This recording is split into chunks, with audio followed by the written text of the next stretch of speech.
నమస్కారం ఘంటారావానికి స్వాగతం. ముందుగా ప్రధానాంశాలు. నేడు ఉమ్మడి ఆదిలాబాద్ జిల్లా పర్యటనకు సీఎం. చనఖా, కోరాట, పద్మరాట్ బ్యారేజీల నుంచి నీటి విడుదల.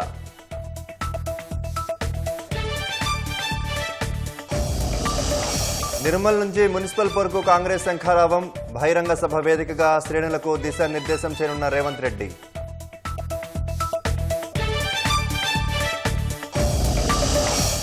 కృష్ణానది యాజమాన్య బోర్డుపై గురుగా ఉన్న ప్రభుత్వం.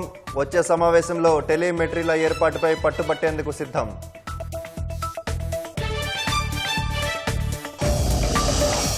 జమ్మూ కాశ్మీర్లోని సాంబా, పూంచ్ జిల్లాల్లో మరోసారి పాకిస్తాన్ డ్రోన్ల కలకలం. సరిహద్దు వెంబడి హై అలర్టులో ఉన్నట్లు వెల్లడించిన సైన్యం. ట్రంప్నకు నోబెల్ బహుమతి అందించిన మచాడ్. పరస్పర గౌరవానికి ఇదొక మంచి సంకేతమన్న అమెరికా అధ్యక్షుడు.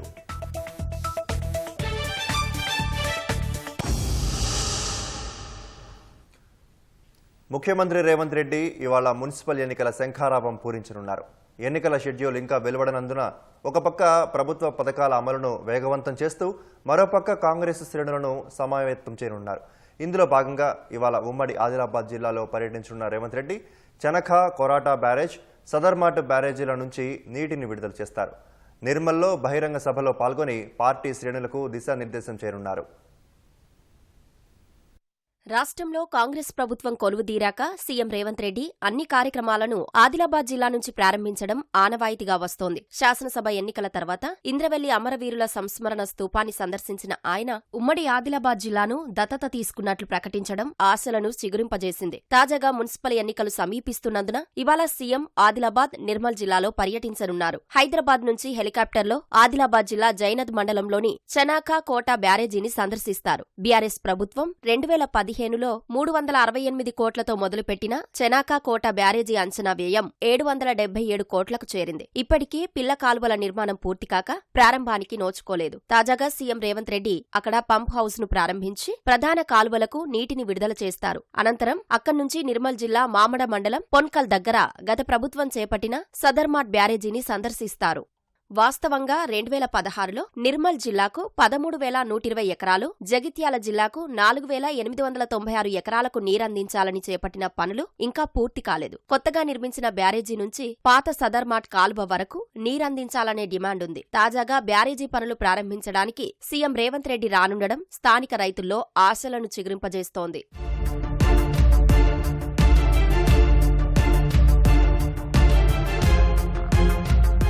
సదర్మాట్ బ్యారేజీ నీటిని విడుదల చేసిన తర్వాత సీఎం నిర్మల్ బహిరంగ సభ నుంచే మున్సిపల్ ఎన్నికల శంఖారావం పూరించనున్నారు. ఉమ్మడి ఆదిలాబాద్ జిల్లాలో గత అసెంబ్లీ ఎన్నికల్లో 4 ఎమ్మెల్యే స్థానాలు కైవసం చేసుకున్న కాంగ్రెస్ ఇటీవలి పంచాయతీ పోరులోనూ సత్తా చాటింది. నిర్మల్ జిల్లాలో మాత్రం బీజేపీ కంటే వెనుకపడింది. చనాకా, కోట, సదర్మాట్ బ్యారేజీ పనులు ప్రభుత్వ పథకాల్లో భాగమైనప్పటికీ బహిరంగ సభ మాత్రం రాజకీయ సభగానే కొనసాగనుండడం ప్రాధాన్యత అంశంగా మారుతోంది. నిర్మల్లో సీఎం పాల్గొనే బహిరంగ సభను విజయవంతం చేయాలని నిర్మల్ డీసీసీ అధ్యక్షుడు ఎమ్మెల్యే వెడ్మ బొజ్జు పటేల్ పార్టీ నాయకులు, కార్యకర్తలకు దిశానిర్దేశం చేశారు. జన సమీకరణ విషయంలో సమన్వయంతో పనిచేయాలని శ్రేణులను కోరారు. నిర్మల్, ఖానాపూర్, భైంసా నుంచి పెద్ద సంఖ్యలో జనం సభకు హాజరయ్యేలా చూడాలని వెడ్మ బొజ్జు సూచించారు. అనేక అభివృద్ధి కార్యక్రమాలు చేపడుతున్నాం. దగ్గర 1000 కోట్లకు సంబంధించిన అభివృద్ధి కార్యక్రమాలు జరగబోతున్నాయి. మనం అందరం కూడా అదృష్టంగా భావించాలి. గ్రామ పంచాయతీ ఎన్నికలు కూడా మన దగ్గర నుంచి స్టార్ట్ చేశారు. అదేవిధంగా మున్సిపాలిటీ ఎన్నికలు కూడా మళ్ళా ఉమ్మడి ఆదిలాబాద్ జిల్లా నుంచి స్టార్ట్ చేయబోతున్నారు. కాబట్టి మనందరికీ ఒక మంచి బూస్ట్ లాగా మనం అనుకోవాలి. ఈ ప్రాంతం అంతగా అభివృద్ధి జరగాలనుకున్నప్పుడు ఇక్కడ కౌన్సిలర్లు గెలవాలి, చైర్మన్ కావాలనుకున్నప్పుడు ఏ రిజర్వేషన్ అయితే ఎంట్రీ ఎవరైనా సరే మా వాడే ఉంటాడు అనే కాన్సెప్ట్ తోటి మనం పనిచేయడానికి ప్రయత్నం చేయాలి. ముఖ్యమంత్రి పర్యటన కోసం అధికారులు భద్రతాపరంగా అన్ని ఏర్పాట్లు చేస్తున్నారు. నిర్మల్ బహిరంగ సభ మినహా చనాకా, కోట, సదర్మాట్ బ్యారేజీ ప్రారంభోత్సవాలకు మీడియాను అనుమతించడం లేదు. ముఖ్యమంత్రి పర్యటనకు అన్ని ఏర్పాట్లు పూర్తి చేయాలని రెవెన్యూ శాఖ మంత్రి పొంగులేటి శ్రీనివాసరెడ్డి అధికారులను ఆదేశించారు. మేడారం జాతర సమీపిస్తున్నందున పనుల పురోగతిని పర్యవేక్షించేందుకు మంత్రులు పొంగులేటి, సీతక్క, అడ్లూరి ఆకస్మిక తనిఖీ చేపట్టారు. ఆర్టీసీ బస్టాండ్, జంపన్న వాగు, స్తూపం రోడ్లను పరిశీలించారు. సమ్మక్క, సారలమ్మ గద్దెల పునరుద్ధరణ పనులు చూసిన అనంతరం వనదేవతలను దర్శించుకున్నారు. ల్యాండ్స్కేపింగ్, ప్రధాన ద్వారం ఫ్లోరింగ్ పనులపై అధికారులకు పలు సూచనలు చేశారు. భక్తులను ఆప్యాయంగా పలకరించిన మంత్రులు సౌకర్యాల కల్పనపై వారితో ఆరా తీశారు. అనంతరం హరిత హోటల్లో జిల్లా అధికారులతో అమాత్యులు సమీక్షా సమావేశం నిర్వహించారు. కలెక్టర్ దివాకర మేడారంలో జరుగుతున్న పనుల పురోగతిని మంత్రులకు వివరించారు. జాతర దగ్గర పడుతున్న దృష్ట్యా ఆలయ ప్రాంగణాన్ని పచ్చదనంతో సుందరీకరించాలని, రోడ్లపై ఉన్న వ్యర్థాలు తొలగించాలని సంబంధిత అధికారులను మంత్రి పొంగులేటి ఆదేశించారు. పనుల్లో వేగం పెంచాలని, అధికారులు గుత్తేదారులు నిర్లక్ష్యం వహిస్తే ఎంతటి వారైనా ఉపేక్షించేది లేదని హెచ్చరించారు. సీఎం పర్యటన విజయవంతమయ్యేలా అన్ని శాఖల అధికారులు సమన్వయంతో పనిచేయాలని మంత్రులు సూచించారు. ముఖ్యమంత్రి రేవంత్ రెడ్డి ఈ నెల 17న మహబూబ్ నగర్ జిల్లాలో పర్యటించనున్నారు. ఈ సందర్భంగా 1464 కోట్ల విలువైన పనులకు శంకుస్థాపనలు చేయనున్నారు. పాలమూరు జిల్లాకే తలమానికంగా 400 కోట్లతో ట్రిపుల్ ఐటీ కళాశాల, 200 కోట్ల అంచనా వ్యయంతో ఇంటిగ్రేటెడ్ స్కూళ్లకు జడ్చర్ల మండలం మల్లెబోయినపల్లిలో శంకుస్థాపన చేస్తారు.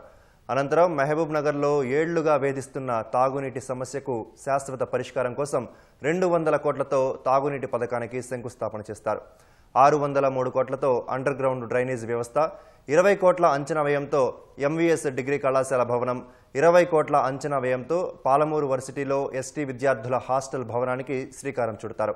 ఈ అభివృద్ధి ప్యాకేజ్ ద్వారా విద్య, మౌలిక వసతులు, ఆరోగ్యం, సామాజిక సంక్షేమం ఇలా అన్ని రంగాల్లో మహబూబ్ నగర్ వేగంగా ముందుకు సాగనుందని ఎమ్మెల్యే ఎన్ఎం శ్రీనివాసరెడ్డి ఆశాభావం వ్యక్తం చేశారు. త్వరలో మున్సిపల్ ఎన్నికలకు నోటిఫికేషన్ వెలువడనున్న దృష్ట్యా మున్సిపల్ ఎన్నికల ప్రచారానికి పాలమూరు సభను వినియోగించుకోనున్నారు. పాలమూరు, రంగారెడ్డి ఎత్తిపోతల పథకం, జిల్లాల పునర్విభజన సహా పలు కీలక అంశాలపై ముఖ్యమంత్రి మాట్లాడే అవకాశం కనిపిస్తోంది. ఓటర్ల తుది జాబితా విడుదల, డివిజన్ల రిజర్వేషన్లు ఖరారు కావడంతో మహబూబ్ నగర్ కార్పొరేషన్లో గెలుపు గుర్రాల వేట మొదలైంది. కార్పొరేటర్గా పోటీ చేసేందుకు అధికార ప్రతిపక్ష పార్టీల్లో ఆశావహుల మధ్య తీవ్ర పోటీ నెలకొంది. 2 ఏళ్ల అభివృద్ధిని వివరిస్తూ కాంగ్రెస్, ప్రభుత్వ వైఫల్యాలను ఎండగడుతూ భారస ప్రచార వ్యూహాలు సిద్ధం చేసుకుంటున్నాయి. పట్టణ ప్రాంతాల్లో పట్టు ఉన్నందున బలం ఏమిటో నిరూపించేలా కమ్మల దళం కసరత్తు చేస్తోంది. మహబూబ్ నగర్ నగరపాలిక ఎన్నికలకు రాజకీయ పార్టీలు సన్నద్దమవుతున్నాయి. ముఖ్యంగా అధికార కాంగ్రెస్, ప్రతిపక్ష భారాస కార్పొరేషన్ ఎన్నికల్ని ప్రతిష్టాత్మకంగా తీసుకుంటున్నాయి. మేయర్ పదవిని దక్కించుకునేందుకు పావులు కదుపుతున్నాయి. ఆయా పార్టీల్లో గెలుపు గుర్రాల వేట మొదలుపెట్టాయి. ఎన్నికల్లో పోటీ చేసేందుకు అధికార, ప్రతిపక్ష పార్టీల్లో తీవ్ర పోటీ నెలకొంది. మహబూబ్ నగర్ కార్పొరేషన్లో 60 డివిజన్లు ఉండగా ఇప్పటికే తుది ఓటరు జాబితా, రిజర్వేషన్లు ఖరారయ్యాయి. ఎన్నికల బరిలో నిలవాలని భావించే ఆశావహుల నుంచి ఇప్పటికే కాంగ్రెస్ దరఖాస్తులు స్వీకరించింది. సుమారు 370కి పైగా ఆశావహులు పోటీ పడ్డారు. ప్రతి డివిజన్ కు సగటున 6 బరిలో నిలిచేందుకు ఆసక్తి చూపారు. రిజర్వేషన్లు ఖరారైనందున సామాజిక సమీకరణాలు, విధేయత, పార్టీ పటిష్టానికి అభ్యర్థులు చేసిన కృషిని పరిగణలోకి తీసుకుని ఎంపిక చేస్తామని హస్తం పార్టీ నేతలు చెబుతున్నారు. ఈ నెల 17న అభివృద్ధి కార్యక్రమాల్లో పాల్గొనేందుకు ముఖ్యమంత్రి రేవంత్ రెడ్డి మహబూబ్ నగర్ రానున్నారు. అక్కడి నుంచే ఉమ్మడి పాలమూరు జిల్లాల్లో మున్సిపల్ ఎన్నికల పోరుకు సమరశంఖం పూరించనున్నారు. సర్వే లోపట ఎవరికి బాగుంటే వాళ్ళకు ఎన్నిక చేయడం జరుగుతుంది. ఏ విధంగా వారు ప్రజల్లో ఉన్నారు, ప్రజలకు ఏ విధంగా వారు సేవ చేయగలుగుతారు, సేవా భావంతో ఎంతమంది పని చేయగలుగుతున్నారు, పార్టీని ఏ విధంగా ముందుకు తీసుకుపోగలుగుతారు, కాంగ్రెస్ ఐడియాలజీ ఉన్న వ్యక్తులకు ప్రజల మధ్యలోనే ఉండి ప్రజాసేవ చేసే వ్యక్తులనే ఎంచుకోవడం జరుగుతుంది. ప్రజల సిఫారసు మేరకే టికెట్లు ఇవ్వడం జరుగుతుంది. కాబట్టి ప్రతి ఒక్క అభ్యర్థిని ట్రాన్స్పరెంట్గా ఎన్నుకోవడం జరుగుతుంది. ఎటువంటి సిఫారసులకు తావు లేకుండా మేము అభ్యర్థులను ఎన్నిక చేయడం జరుగుతుంది. మహబూబ్ నగర్ జిల్లాల్లో సర్పంచ్ ఎన్నికల్లో సానుకూల పవనాలు వీయడంతో మేయర్ పదవిపై భారాస కన్నేసింది. ఇప్పటికే ఆశావహుల నుంచి దరఖాస్తులు స్వీకరించగా ప్రతి డివిజన్ కు సగటున 5 పోటీ పడుతున్నారు. 10 ఏళ్ల పాలనలో జరిగిన అభివృద్ధి, 2 ఏళ్లలో కాంగ్రెస్ చేసిన పనుల్ని ప్రజలకు వివరిస్తూ ఎన్నికల్లో సత్తా చాటాలని భారాస భావిస్తోంది. సర్పంచ్ ఎన్నికల్లో కీలక పాత్ర పోషించిన కార్యకర్తలు మున్సిపల్ ఎన్నికల్లో గెలుపు కోసం కృషి చేయాలని కేటీఆర్ పిలుపునిచ్చారు. అధిష్టానం ఎవరి అభ్యర్థిత్వం ఖరారు చేసినా కారు గుర్తుకు ఓటేసి గెలిపించాలని సూచించారు. ఈసారి ఏ మరుపాటొద్దు, ఎవరు నిలబడ్డా ఒకటే గుర్తుపెట్టుకోవాలా, మళ్ళా గులాబీ జెండా ఎగిరి కేసీఆర్ గారు మళ్ళీ వస్తేనే పాలమూరు రంగారెడ్డి ఎత్తిపోతల పథకంలో భాగంగా మన పొలాలకు నీళ్లు వస్తాయి. మున్సిపల్ ఎన్నికల నుంచే మన జైత్రయాత్ర మొదలు కావాలి. భవిష్యత్తులో ఆ జైత్రయాత్ర అట్లే కొనసాగాలి. కార్పొరేషన్ ఎన్నికల్ని భాజపా ప్రతిష్టాత్మకంగా తీసుకుంటోంది. ఇప్పటికే మహబూబ్ నగర్ ఎంపీ డీకే అరుణ జిల్లా కార్యాలయంలో ఆశావహులతో సమావేశమయ్యారు. ఎన్నికల సన్నాహక సమావేశాల్ని నిర్వహించారు. పట్టణ ప్రాంతాల్లో భాజపాకు పట్టున్న నేపథ్యంలో కమలదళం బలం ఏమిటో నిరూపించేలా శ్రేణులను సన్నద్ధం చేస్తున్నారు. మరి ఈ పాలమూరు జిల్లాలోని ఈ ప్రాజెక్టులను వారి రాజకీయ అవసరాలకే వాడుకుంటున్నారు తప్ప డైలాగులతోనే పాలమూరు జిల్లా ప్రజలను తృప్తిపరిచేటటువంటి ప్రయత్నం చేస్తుందనే తప్ప పాలమూరు జిల్లా రైతాంగానికి గతంలో బీఆర్ఎస్ పార్టీ 10 సంవత్సరాల అధికారంలో ఉండి కూడా చిత్తశుద్ధి చూపించలేదు. ఆ ముఖ్యమంత్రి గారు ఆనాడు దాని మీద దృష్టి సారించలేదు. కేవలం మాటలతోనే కాలం గడిపేసి కాంగ్రెస్ పార్టీ వాళ్ళ అధికారంలోకి వచ్చి 2 ఏళ్లు దాటిపోయింది. వాళ్ళ అధికారంలోకి రాగానే ప్రాజెక్టులన్నీ పూర్తి చేస్తాం పాలమూరు ప్రాజెక్టులని చెప్పినటువంటి మరి కాంగ్రెస్ పార్టీ నాయకులు రాష్ట్ర ముఖ్యమంత్రిగా ఉన్నటువంటి రేవంత్ రెడ్డి గారు మరి పాలమూరు రంగారెడ్డిని పూర్తి చేయలేకపోవడం, దాని మీద చిత్తశుద్ధి కొరవడం, దాని విషయంలో కూడా పునరాలోచించాల్సినటువంటి అవసరం ఉంది. కార్పొరేషన్ ఎన్నికల్లో ప్రధాన పార్టీలకు ఈసారి తిరుగుబాటు అభ్యర్థుల బెడద తప్పేలా లేదు. అసెంబ్లీ ఎన్నికలకు ముందు నుంచే చాలా మంది కార్పొరేటర్ పదవిపై ఆశలు పెట్టుకున్నారు. రిజర్వేషన్లు, గెలుపు అవకాశాలు, సాంకేతిక కారణాలు చూపుతూ టికెట్ తిరస్కరిస్తే తిరుగుబాటు అభ్యర్థులుగా బరిలో నిలిచే అవకాశముంది. సర్పంచ్ ఎన్నికల్లో తిరుగుబాటు అభ్యర్థులతో చాలా చోట్ల ప్రత్యర్థి పార్టీల అభ్యర్థులు లాభపడ్డారు. కార్పొరేషన్ ఎన్నికల్లోనూ ఆ ప్రభావం ఉండే అవకాశముంది. టెలిమెట్రీ స్టేషన్ల ఏర్పాటుపై కృష్ణానది యాజమాన్య బోర్డు సమావేశంలో మరోమారు పట్టుపట్టేందుకు రాష్ట్ర ప్రభుత్వం సిద్ధమవుతోంది. కేంద్ర జలశక్తి శాఖ మంత్రి సమక్షంలో ఇరు రాష్ట్రాల ముఖ్యమంత్రులు అంగీకరించినప్పటికీ టెలిమెట్రీ స్టేషన్ల ఏర్పాటు ఇప్పుడు సాధ్యం కాదంటున్న కేఆర్ఎంబీ వైఖరిపై సర్కార్ గుర్రుగా ఉంది. పైగా టెలిమెట్రీ కోసం తాము ఇచ్చిన డబ్బును బోర్డు నిర్వహణ, ఉద్యోగుల వేతనాల కోసం మళ్లించడంపై మండిపడుతోంది. త్వరలో జరగనున్న కేఆర్ఎంబీ సమావేశంలో ఈ అంశాన్ని ప్రధానంగా ప్రస్తావించేందుకు సిద్ధమవుతున్నారు. కృష్ణానదిపై ఉన్న ఉమ్మడి జలాశయాల నుంచి తెలంగాణ, ఆంధ్రప్రదేశ్ రాష్ట్రాలు వినియోగించుకునే నీటిని లెక్కించేందుకు టెలిమెట్రీ స్టేషన్లను ఏర్పాటు చేయాలని 2016లో నిర్ణయించారు. అందులో భాగంగా మొదటి దశలో 18 చోట్ల వాటిని ఏర్పాటు చేశారు. తెలంగాణ పరిధిలో 14 ఉండగా ఏపీ పరిధిలో 4 ఉన్నాయి. దానికి కొనసాగింపుగా రెండో దశలో మరో 4 చోట్ల ఈ పరికరాల్ని ఏర్పాటు చేయడంతో పాటు మొదటి దశలో 4 చోట్ల ఏర్పాటు చేసిన పరికరాల్ని మార్చి సైడ్ లుకింగ్ డాప్లర్ కరెంట్ ప్రొఫైలర్ను ఏర్పాటు చేయాలని 2018లో జరిగిన కృష్ణానది యాజమాన్య బోర్డు 9వ సమావేశంలో నిర్ణయించారు. అయితే నిధుల కొరత, ఇతర కారణాలతో అది జరగలేదు. అప్పట్నుంచి ప్రతిసారి కేఆర్ఎంబీ సహా ఇతర సమావేశాల్లో ఈ అంశం ప్రస్తావనకొస్తూనే ఉన్నా ఏమాత్రం ముందుకు సాగలేదు. కేంద్ర జలశక్తి శాఖ మంత్రి ఇద్దరు ముఖ్యమంత్రులతో నిర్వహించిన సమావేశంలోనూ టెలిమెట్రీ పరికరాల ఏర్పాటు అంశాన్ని తెలంగాణ ప్రత్యేకంగా ప్రస్తావించింది. ఇందుకోసం 4,15 లక్షల రూపాయల్ని కృష్ణా బోర్డుకు జమ చేసినట్లు తెలిపారు. 2-3 దశల్లో టెలిమెట్రీ పరికరాల్ని వెంటనే ఏర్పాటు చేసేలా కృష్ణా బోర్డు తగిన చర్యలు తీసుకునేలా చూడాలని తెలంగాణ కోరింది. ఈ విషయమై ముఖ్యమంత్రి రేవంత్ రెడ్డి చేసిన సూచనకు ఆంధ్రప్రదేశ్ కూడా అంగీకారం తెలిపింది. కేంద్ర జలశక్తి శాఖ మంత్రి ఆధ్వర్యంలో జరిగిన సమావేశంలో ఇద్దరు ముఖ్యమంత్రులకు అంగీకారం కుదిరిన తరుణంలో తదుపరి దశ టెలిమెట్రీ పరికరాల ఏర్పాటు ప్రక్రియ త్వరగా ముందుకు కదిలే అవకాశముందని అందరూ భావించినప్పటికీ ముందుకు మాత్రం సాగలేదు.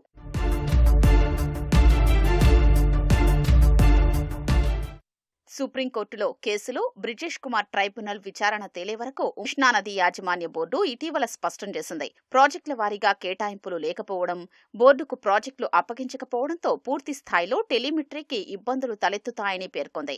మొదటి దశ టెలిమెట్రీ యంత్రాల్లో అన్నింటి ఫలితాలు సరిగ్గా లేకపోవడం, పరికరాల ధర, నిర్వహణ లాంటి అంశాల్ని కూడా పరిగణలోకి తీసుకోవాలని సూచించింది. ఈ మేరకు తెలంగాణ, ఆంధ్రప్రదేశ్ రాష్ట్రాలకు కృష్ణానది యాజమాన్య బోర్డు లేఖ రాసింది. సుప్రీంకోర్టు తీర్పు, బ్రిజేష్ కుమార్ ట్రైబ్యునల్ ద్వారా ప్రాజెక్టుల వారీ కేటాయింపులు, ఆపరేషన్ ప్రోటోకాల్పై స్పష్టత వచ్చే వరకు 2-3 దశల టెలిమెట్రీ విస్తరణను వాయిదా వేయాలని కేఆర్ఎంబీ పేర్కొంది. టెలిమెట్రీ కోసం తెలంగాణ ఇచ్చిన 4 కోట్ల నిధుల నుంచి జీతాలకు చెల్లింపులు చేసినట్లు 2 రాష్ట్రాలకు బోర్డు సమాచారం ఇచ్చింది. టెలిమెట్రీల విషయంలో కృష్ణానది యాజమాన్య బోర్డు వైఖరిని తప్పుబడుతూ తెలంగాణ ప్రభుత్వం ఘాటుగా సమాధానమిచ్చింది. టెలిమెట్రీ స్టేషన్లు ఏర్పాటు చేయాల్సిందేనని స్పష్టం చేసింది. మొదటి దశలో ఏర్పాటు చేసిన టెలిమెట్రీ స్టేషన్లలో తెలంగాణ ప్రాంతానికి చెందినవే ఎక్కువగా ఉన్నాయని, బేసిన్ వెలుపలకు నీటిని తరలిస్తున్నందున ఏపీలో ఉన్న అవుట్లెట్లపై టెలిమెట్రీ ఏర్పాటు చేయాల్సిందేనని తెలిపింది. అటు టెలిమెట్రీ ఏర్పాటు కోసం తాము ఇచ్చిన డబ్బుల్ని ఉద్యోగుల జీతాలు, బోర్డు నిర్వహణ కోసం ఎలా ఉపయోగిస్తారని ప్రశ్నించింది. మొదటి దశ టెలిమెట్రీ స్టేషన్ల ఏర్పాటుకు లేని అభ్యంతరం ఇప్పుడు ఎందుకొస్తోందని అడిగింది. ట్రైబ్యునల్ విచారణను సాకుగా చూపుతున్నారని, రాష్ట్రాలు వాడుకునే నేటి లెక్కలు తీసేందుకు టెలిమెట్రీ ఏర్పాటు చేయాలని బచావత్ ట్రైబ్యునల్ అవార్డులోనే ఉందని పేర్కొంది. టెలిమెట్రీ స్టేషన్ల ఏర్పాటుకు కుదరదని ఏకపక్షంగా ఎలా లేఖ రాస్తారని కేఆర్ఎంబీని రాష్ట్రం ప్రశ్నించింది.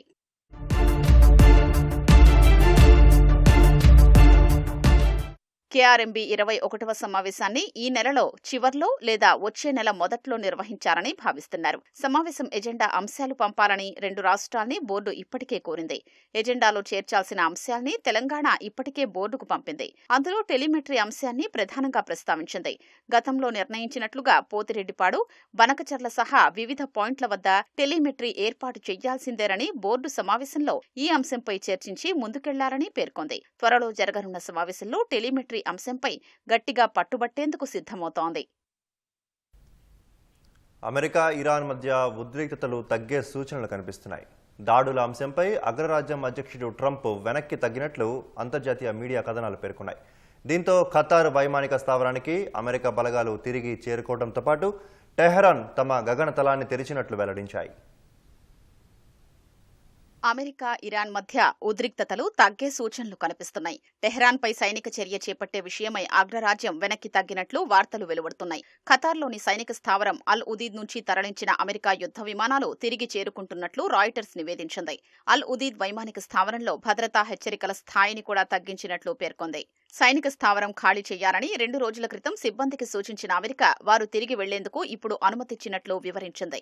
అంతేకాకుండా ఇరాన్పై దాడి చేయబోమని అమెరికా అధ్యక్షుడు ట్రంప్ హామీ ఇచ్చారని, అయితే ఆందోళనల విషయంలో టెహరాన్ సంయమనం పాటించాలని ఆయన కోరినట్లు పాకిస్తాన్లోని ఇరాన్ రాయబారి చెప్పినట్లు డాన్ న్యూస్ పేర్కొంది. ట్రంప్ యుద్ధాన్ని కోరుకోవడం లేదని, తమ స్థావరాలపై దాడి చెయ్యొద్దని ఆయన సూచించినట్లు తెలిపింది. నిరసనకారులపై అణచివేత చర్యలు తగ్గినందున ఇరాన్పై సైనిక చర్యపై వేచి చూసే ధోరణి అనుసరించనున్నట్లు డాన్ న్యూస్ పేర్కొంది. ఈ క్రమంలో ఇరాన్ తమ గగనతలాన్ని తిరిగి తెరవడంతో యుద్ధ మేఘాలు క్రమంగా తేలిపోతున్నాయనే విషయాన్ని ఈ పరిణామాలు చాటుతున్నాయి. మరోవైపు ఇరాన్పై అమెరికా దాడి చేయాలని అనుకోవడం లేదన్న వార్తల్ని ట్రంప్నకు అత్యంత సన్నిహితుడు సెనేటర్ లిండ్స్ గ్రహం తోసిపుచ్చారు. టెహరాన్లో పరిస్థితులు దారుణంగా ఉన్నాయని, వాటిని ఆపాల్సిన అవసరం ఉందని భావిస్తున్నట్లు ఎక్స్లో ఆయన పేర్కొన్నారు. ఇరాన్పై దాడుల నిర్ణయాన్ని ట్రంప్ మార్చుకోవడానికి గల్ఫ్ దేశాల దౌత్యమే కారణమన్న అభిప్రాయం వినిపిస్తోంది. ఇరాన్కు ఒక్క అవకాశం ఇవ్వాలని గల్ఫ్ దేశాలు అమెరికాకు విజ్ఞప్తి చేసినట్లు సమాచారం. దాడుల వల్ల మధ్యప్రాచ్యం ఒడిదుడుకుల్ని ఎదుర్కొనే ప్రమాదముందని సౌదీ అరేబియా, ఖతార్, ఒమన్లో ఆందోళన వ్యక్తం చేసినట్లు అంతర్జాతీయ మీడియా కథనాలు పేర్కొన్నాయి. అమెరికాతో సంప్రదింపులు కొనసాగుతున్నట్లు గల్ఫ్ ప్రతినిధి వెల్లడించారని తెలిపారు. మరోవైపు ఇరాన్లో ప్రభుత్వ వ్యతిరేక ఆందోళనల్ని అణచివేస్తున్నారన్న ఆరోపణలపై టెహరాన్కు చెందిన కొందరు అధికారులపై అమెరికా చర్యలకు దిగింది. ఇరాన్ జాతీయ భద్రతా కౌన్సిల్ సెక్రటరీ అలీ లారిజానీతో పాటు లా ఎన్ఫోర్స్మెంట్, రెవల్యూషనరీ గార్డుకు చెందిన 4 రీజనల్ కమాండర్లపై ఆంక్షలు విధించింది. ఇరాన్ ఆర్థిక సంస్థలకు చెందిన 18 మందితో పాటు కంపెనీలపై కొరడా ఝుళిపించింది. స్వేచ్ఛ, న్యాయం కోసం పోరాడుతున్న ఇరానియన్లకు అమెరికా అండగా ఉంటుందని America treasury secretary Scott Bessent తెలిపారు. ఇజ్రాయెల్లో నివసిస్తున్న భారతీయులకు అక్కడి రాయబార కార్యాలయం మార్గదర్శకాలను జారీ చేసింది. ప్రస్తుతం నెలకొన్న భద్రతా పరిస్థితుల దృష్ట్యా అప్రమత్తంగా ఉండాలని ఆదేశించింది. ఇజ్రాయెల్ అధికారులు హోమ్ ఫ్రంట్ కమాండ్ జారీ చేసిన మార్గదర్శకాలను ఖచ్చితంగా పాటించాలని సూచించింది. తదుపరి నోటీసు ఇచ్చే వరకు ఇజ్రాయెల్కు ప్రయాణాలు పెట్టుకోవద్దని భారతీయులకు సూచించింది. అత్యవసర పరిస్థితుల్లో రాయబార కార్యాలయాన్ని సంప్రదించాలని విదేశాంగ శాఖ కోరింది. ఇరాన్లో ప్రభుత్వ వ్యతిరేక ఆందోళనతో అక్కడి పరిస్థితులు క్షీణించాయి. దీంతో స్వదేశానికి వచ్చేందుకు సిద్ధంగా ఉన్న టెహరాన్లోని భారత పౌరులను తరలించేందుకు సిద్ధమైనట్లు తెలుస్తోంది. ఇవాటి నుంచి ఈ తరలింపు ప్రక్రియను ప్రారంభించే అవకాశాలున్నట్లు విదేశాంగ శాఖ వర్గాలు పేర్కొన్నాయి.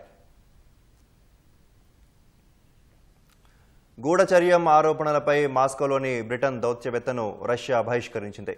మాస్కోలోని బ్రిటిష్ రాయబార కార్యాలయంలో కార్యదర్శిగా ఉన్న గ్యారెత్ శామ్యూల్ డేవిస్ నిఘా సంస్థల కోసం పనిచేస్తున్నట్లు గుర్తించామని రష్యా ఫెడరల్ సెక్యూరిటీ సర్వీస్ తెలిపింది. 2 వారాల్లోగా మాస్కోను వీడాలని ఆయనకు సూచించినట్లు పేర్కొంది. రష్యా భూభాగంలో ఉంటూ జాతీయ భద్రతా విషయాలను విదేశీ నిఘా సంస్థలకు చేరవేయడాన్ని తమ ప్రభుత్వం సహించదని రష్యా విదేశాంగ శాఖ స్పష్టం చేసింది. స్నేహపూర్వక సంబంధాల కారణంగా బ్రిటన్ దౌత్యవేత్తపై చర్యలు తీసుకోకుండా కేవలం బహిష్కరణతో సరిపెట్టినట్లు తెలిపింది.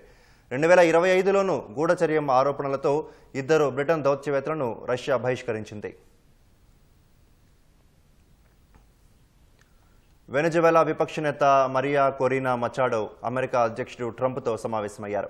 తనకు బహూకరించిన నోబెల్ శాంతి పురస్కారాన్ని ట్రంప్కు అందజేశారు. కరేబియన్లో వెరోనికా అనే మరో చమురు ట్యాంకర్ను అమెరికా దళాలు స్వాధీనం చేసుకున్న నేపథ్యంలో ఈ భేటీ జరిగింది. వెనెజువెలా మాజీ అధ్యక్షుడు నికోలస్ మదురోను అమెరికా నిర్బంధించడంతో దేశ భవిష్యత్తుపై ట్రంప్తో ఆమె చర్చించినట్లు తెలుస్తోంది. ట్రంప్తో సమావేశం అనంతరం శ్వేత సౌధం వద్ద తన మద్దతుదారులను పలకరించారు. పలువురిని ఆప్యాయంగా ఆలింగనం చేసుకున్నారు. వెనెజువెలా ప్రజలు స్వేచ్ఛ కోసం ట్రంప్పై ఆధారపడొచ్చని చెప్పారు. మచాడో గతేడాది నోబెల్ శాంతి పురస్కారం అందుకున్నారు. మదురో నిర్బంధం తర్వాత వెనెజువెలా అధ్యక్షురాలుగా మచాడోను చేయలేదన్న వార్తల నేపథ్యంలో ఈ భేటీ ప్రాధాన్యం సంతరించుకుంది.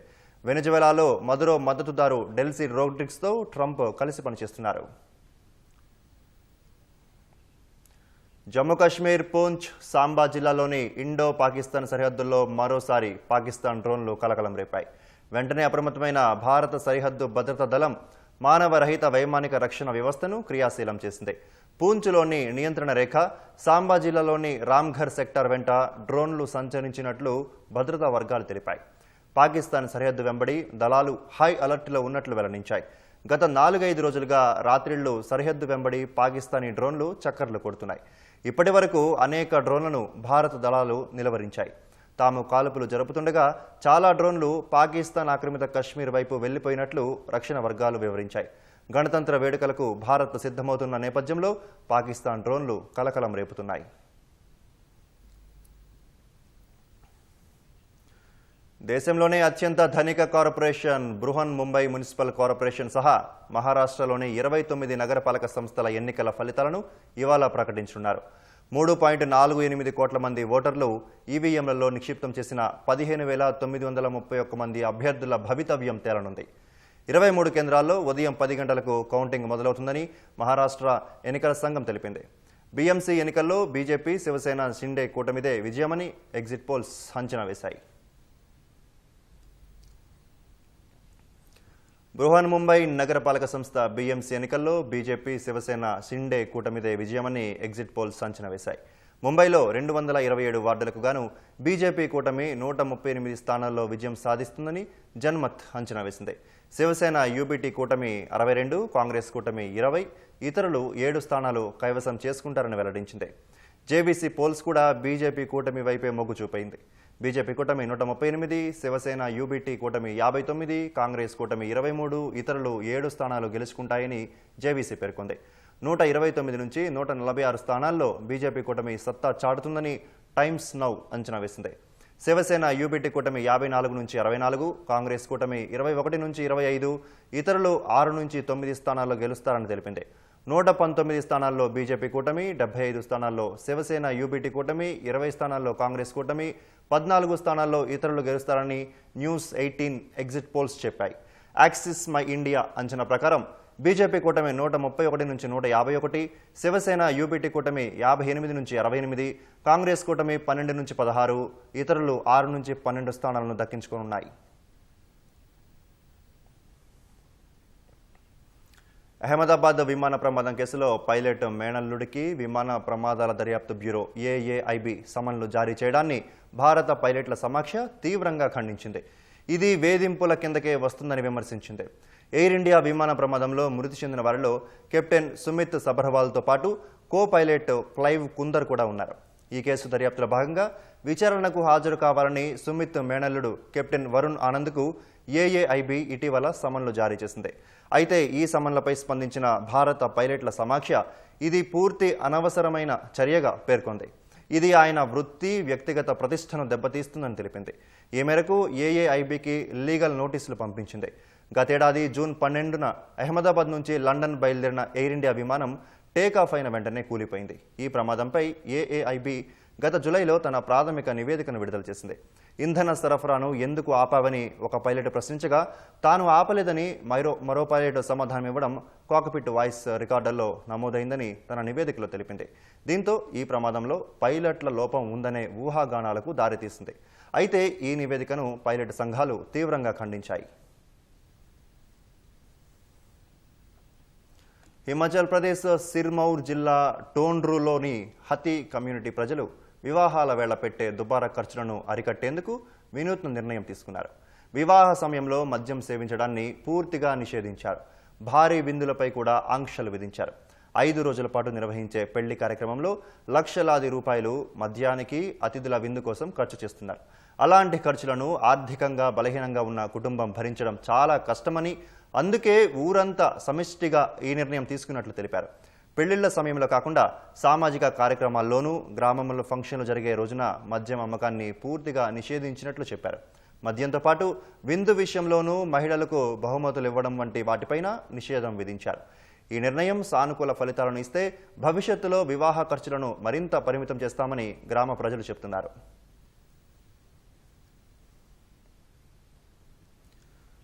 కర్ణాటక మైసూర్లో రంగాయణ 25 రజతోత్సవాలు ప్రారంభమయ్యాయి. ఇందులో భాగంగా బాబాసాహెబ్ అంబేద్కర్ చిత్రాలు ఉన్న స్టాంపులు, రాజుల కాలం నాటి నాణేల ప్రదర్శనను ఏర్పాటు చేశారు.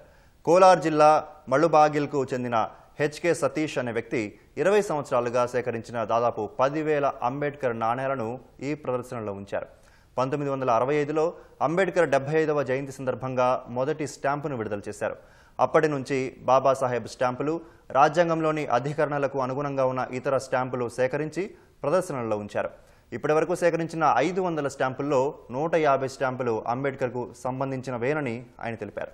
ప్రపంచంలోనే మొట్టమొదటి khadi postage stamp, 3D stamp, plastic stamp, silk envelope, postal department జారీ చేసిన అంబేద్కర్ స్టాంపులన్నింటినీ ఆయన సేకరించి 4 జాతీయ అవార్డులను అందుకున్నారు.